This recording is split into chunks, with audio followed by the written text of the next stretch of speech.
Comme dans de nombreux secteurs d'activité, l'agriculture connaît un développement de l'automatisation des matériels agricoles jusqu'aux robots autonomes, en particulier dans les domaines du maraîchage et de la viticulture. Qu'en est-il des grandes cultures? Deux entreprises se sont associées à Arvalis le temps d'un partenariat de recherche et développement, afin de réaliser des tests de semis et de binage robotisés dans une parcelle de blé. Le désherbage est une problématique forte en Lorraine. Le vulpin, notamment, est une graminée de plus en plus difficile à contrôler. Une situation rendue encore plus compliquée par le retrait progressif des solutions d'herbicides chimiques disponibles, ainsi que leur baisse d'efficacité. Pour y faire face, Arvalis teste des solutions alternatives comme le désherbage mécanique.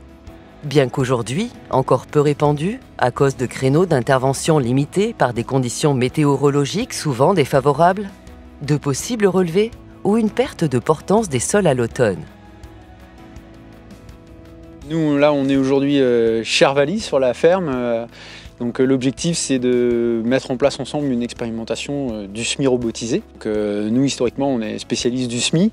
On n'est pas spécialiste de la robotique et donc on est venu faire une expérimentation à trois, donc avec Naïo Technologies et Arvalis. Et l'idée, c'est ensemble d'apporter chacun nos compétences pour faire un itinéraire complet de semis et d'entretien des cultures sur du blé d'hiver, sur un cycle complet.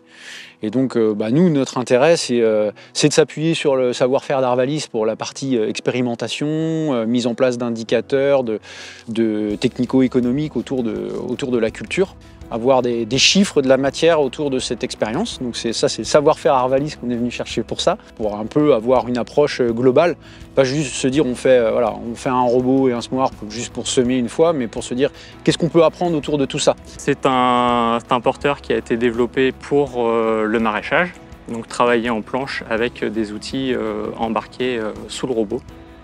Aujourd'hui, du coup, l'intérêt de travailler avec Arvalis, c'est de tester les modalités grande culture, tester les capacités du robot à tracter, l'efficacité du semis, du désherbage, de vraiment toutes les actions, et en prenant en compte les aspects agronomiques. L'expérimentation, qui porte à la fois sur le semis et le désherbage, a donc débuté dès septembre 2023 à Saint-Hilaire-en-Wavre, lors du semis dans une parcelle agricole, grandeur nature, en sol limoneux argileux, avec historiquement une pression vulpin assez conséquente. Le désherbage est réalisé grâce à des interventions chimiques et mécaniques. Le dispositif expérimental conduit sur la Digiferme comporte 3 modalités. Une conduite agriculteur mixte, semoir agriculteur et désherbage mixte chimique en prélevé, puis mécanique. 2. Une conduite avec le porte-outil Orio, semis et désherbage mécanique Orio, dont l'objectif est d'augmenter la fréquence de binage en intervenant dès que les conditions climatiques le permettent. 3. Une conduite agriculteur chimique, semoir agriculteur et désherbage chimique qui représentent notre référence. L'essai est conduit en bande avec 3 répétitions réparties de façon aléatoire. Malheureusement, la campagne 2023-2024 s'est révélée défavorable au désherbage mécanique. Le nombre de jours disponibles pour intervenir ayant été réduit en raison d'importants cumuls de pluie, tant à l'automne qu'au printemps. L'équipe expérimentale n'a pu réaliser qu'un seul binage sur la modalité conduite agriculteur mixte à l'automne. Avec le porte-outil Orio, 2 binages ont été réalisés sur l'automne, suivis d'un 3e au printemps. En raison du nombre limité de passages de binage, les résultats n'ont révélé aucune différence significative entre les modalités testées. Avec une pression moyenne de 36 vulpins par mètre carré dans le témoin non traité, la gestion du désherbage s'est avérée compliquée, l'efficacité jugée non satisfaisante, quelle que soit la modalité. Il en est de même pour le rendement, jugé décevant. Au-delà de l'évaluation au champ du porte-outil sur une parcelle de blé, nous avons souhaité nous projeter sur l'utilisation du porte-outil à l'échelle d'une exploitation. Donc nous avons réalisé, à l'aide de l'outil Arvalis Sister, une évaluation des performances globales qui pourrait être permise par la mise en œuvre d'une telle solution sur une plus grande surface d'autres cultures, en prenant pour exemple la ferme expérimentale Arvalis Lorraine.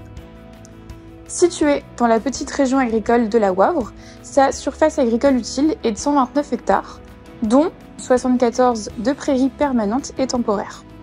L'assolement comporte des cultures d'hiver, le blé, le colza, et des cultures de printemps comme le maïs fourrage, le pois ou encore l'orge de printemps.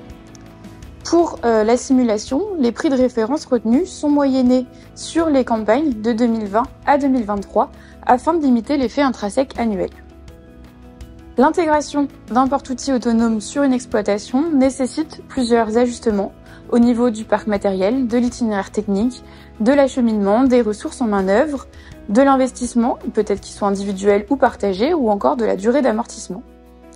Les essais mis en place sur le terrain ont permis donc de déterminer certains critères, comme le débit de chantier, le temps de déplacement du robot. Pour les autres critères, comme le nombre de batteries, leurs caractéristiques, ils nous ont été fournis par les partenaires.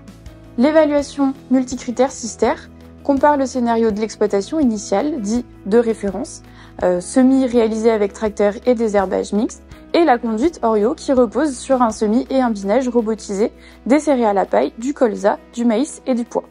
Les résultats sont présentés sous forme d'indicateurs de performance. Selon l'analyse, le temps de travail est similaire entre les deux scénarios.